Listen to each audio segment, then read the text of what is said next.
Bienvenidos.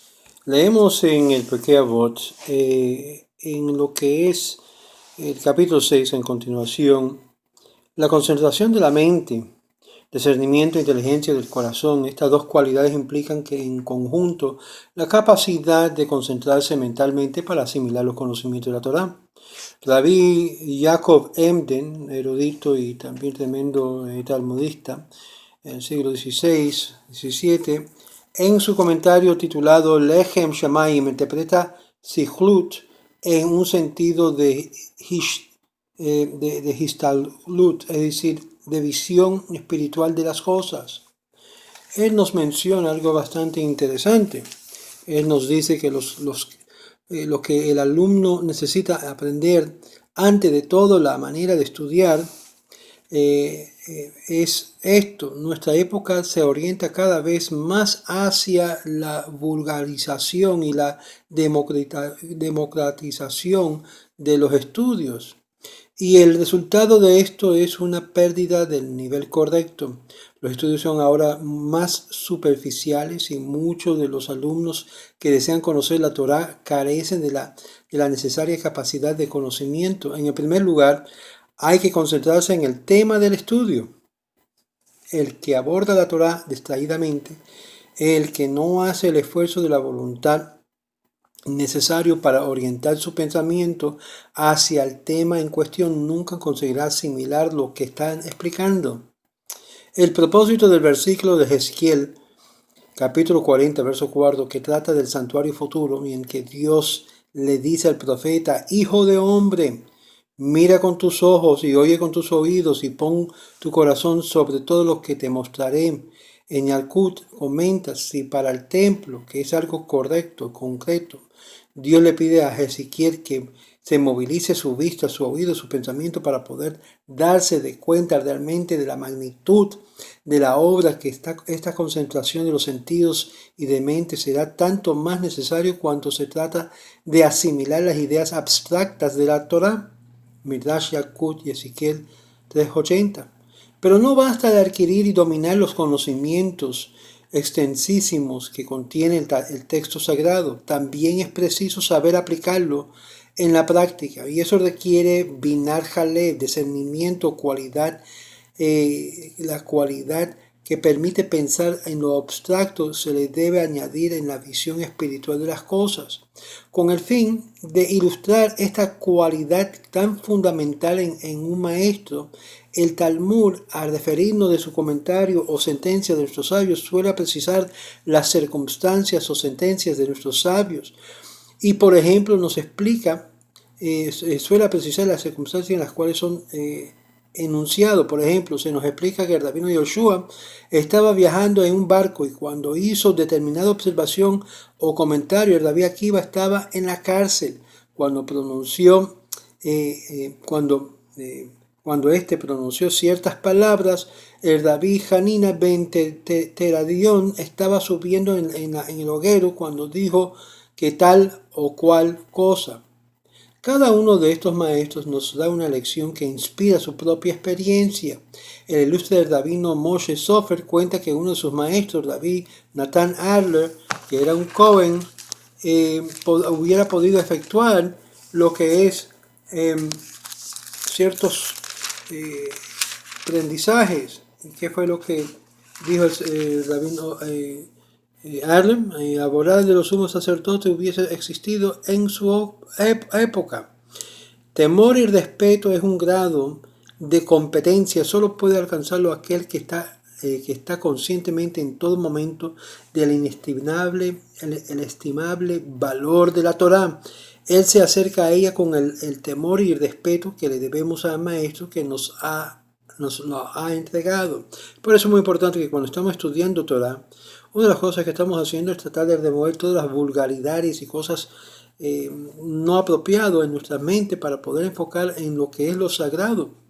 La humildad y la alegría, el temor y el respeto que siente por el maestro despiertan automáticamente en el discípulo de la Torá la modestia, la humildad, la moralidad, la ética, y el alumno reconoce entonces su insuficiencia y su inferioridad ante el maestro. y antes de todo los que superan en la sabiduría y conocimiento. La humildad le preserva de toda precipitación en el juicio de cualquier reacción de orgullo, pero al mismo tiempo le da firmeza, le da seguridad, le da alegría y alegría de instruirse en cumplir de ser con su deber. La frecuentación de los sabios, nos dice la Torá, es un manantial de vida que debe llenar nuestra existencia entera y por lo tanto para asimilarla verdaderamente no basta con estudiar el texto, es preciso vivirlo y para ellos hemos de frecuentar a los sabios y observarlos cuando cumplen los mitzvot, pues el Talmud dice, el frecuentar a los sabios es más provechoso que el estudio solitario. De lo que se deduce que desaprueba determinadamente a las personas que estudian solas. En efecto, el autodidacta puede formarse opiniones erróneas. Elección del compañero de estudio. Para poder llegar a ser verdaderamente competente, el Talmud Jajam debe buscar compañeros de estudio y entablar debates con sus propios alumnos. En otros textos encontramos la variante. Esto significa que debemos andar con cuidado a la hora de elegir al compañero, es decir, al estudiante que vamos a estudiar con. Así como para afilar una hoja de acero necesitamos frotarla con horda para agudizar su inteligencia e incrementar su conocimiento. El Talmid Jajam debe intercambiar ideas con sus compañeros y sobre esto con sus alumnos. He aprendido muchos de mis maestros, más de mis colegas y aún más de mis propios alumnos, de un maestro de los eminentes Tanaim. Los Tanaim era un tiempo en donde se vivía principalmente entre lo que era la primera era en la primera era, esos eran los Tanaim anteriores.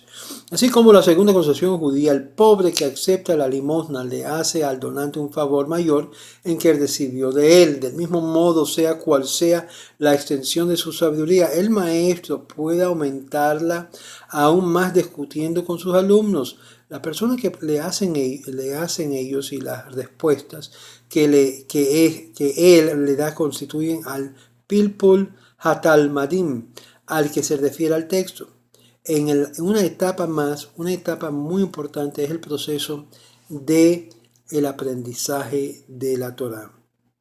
Ahora, la Torá y las ciencias seculares, el siguiente requisito enunciado por la Baraita es el Yeshuv, palabra que hemos traducido como juicio sano, o sea, sentido común. En realidad, esta idea está expresada en la misma Baraita, una poco más lejos por la palabra de Mityashev Betalmudo.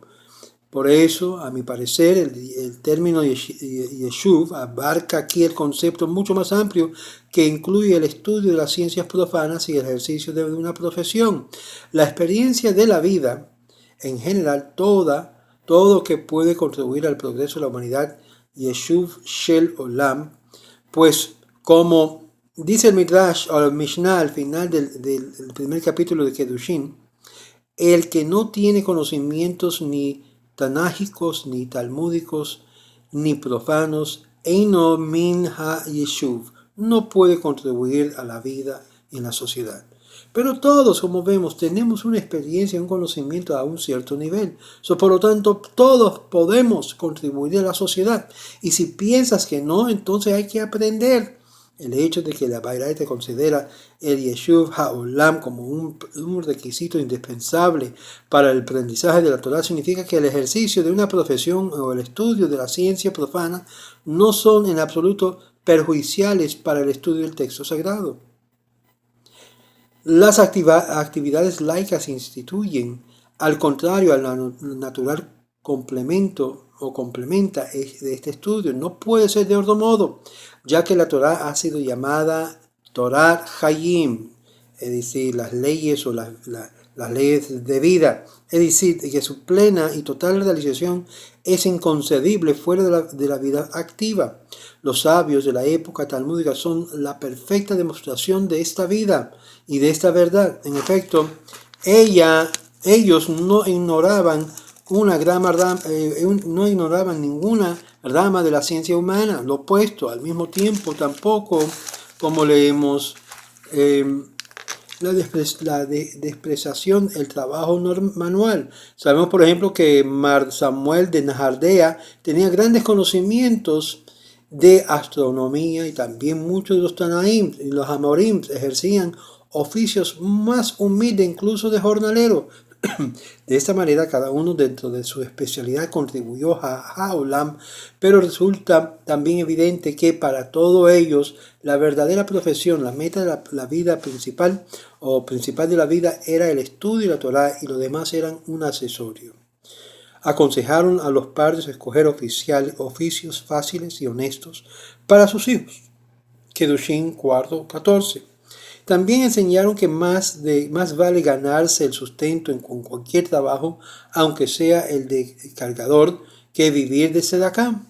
Aquel que se ocupa del Haolam al par del estudio de la Torá no solo ensancha su horizonte mental, sino también consolida sus conocimientos. En efecto, el estudio de la biología le permite comprender mejor las leyes de Tedefot y de la astronomía, lo que es la Kedushah HaJodesh.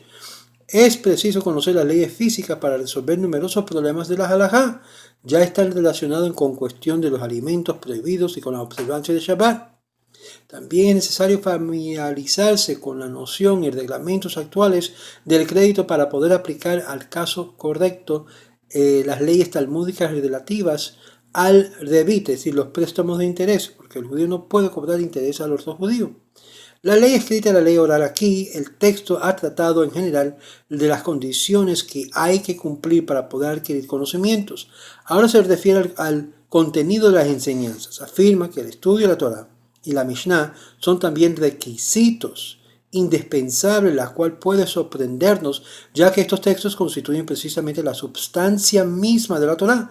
¿Por qué entonces el autor de la Baraita ha querido figurarse entre las 48 condiciones? La Mikra y la Mishnah son la base a partir de cualquier alumno se eleva progresivamente hacia el cumbre de la plena posesión de la Torá. Pero en todas las épocas ha existido en el ámbito intelectual cierta propensión a despreciar los textos fundamentales y a preferir claramente la sutileza del pilpul. Sin duda, esta es la razón por la cual la Baraita insiste en la necesidad de dichos textos. Tras exponer detalladamente las cualidades que debe desarrollar el que desea conocer al fondo de la Torá, el autor de la Baraita nos habla a continuación de las restricciones que debe imponerse a sí mismo para poder alcanzar estas metas. Y esas restricciones lo veremos en el próximo video sobre el estudio y el trabajo. Shalom, shalom. Espero que esta palabra de nuestros sabios en Pirkei Avot, capítulo 6, la sexta Baraita, nos ayude y nos inspira a estudiar. Es como dije, es mucho más fácil sentarse para escuchar chisme y brete, que es lo mismo de entregarnos a lo que es al mundo de que no edifica, que sentarse a estudiar y romperse la cabeza para estudiar Torah y aprender de los sabios con mejorar nuestras vidas diarias. Shalom Brajat cada uno de ustedes.